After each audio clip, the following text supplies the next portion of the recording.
was competitive in both of those games in the first quarter, the second quarter, oftentimes. And then, of course, the third quarter and fourth quarter, you see some collapses for Indiana against both of these Big Ten opponents inside Assembly Hall. The Minnesota defense was very good. I loved the zone that we were seeing from the Golden Gophers. Just great zone defense, and the IU guards, couldn't get downhill themselves, which is obviously a very important part of Beaumont's game, of Chesky's game. But also, they couldn't feed Noyan inside, right? This Minnesota zone defense was phenomenal. It forced Indiana to take shots outside. And at the beginning of the game, Indiana said, okay, great. They were 4 for 5 from three. They started 4 for 5 from three early on. They were in a great place, and they were competitive with Minnesota, trading leads back and forth. And then the game continued, and then we entered the second half, and it legitimately looked like Indiana was not going to score in the third quarter of this game. It took them 7 or 8 minutes. They had an 11-minute scoring drought spanning the end of the second quarter and almost the entirety of the third quarter.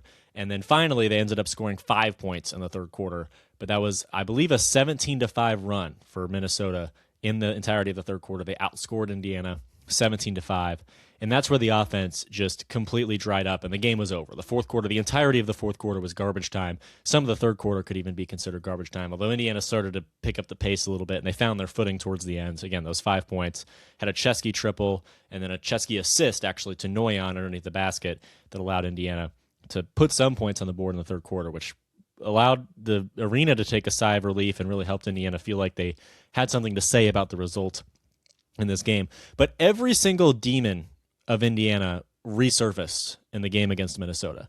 There were issues that were persistent with this team throughout the season, and kind of what was in the back of my mind throughout the season was, surely this is going to be fixed by conference season. Surely this should be fixed by now. Surely this has to be remedied. And I'm talking about the turnovers, I'm talking about rebounding, and I'm talking about supporting cast offense, because you see the result against Marshall, and 20 plus turnovers for Indiana. They snuck by, I think, by 2 possessions against Marshall.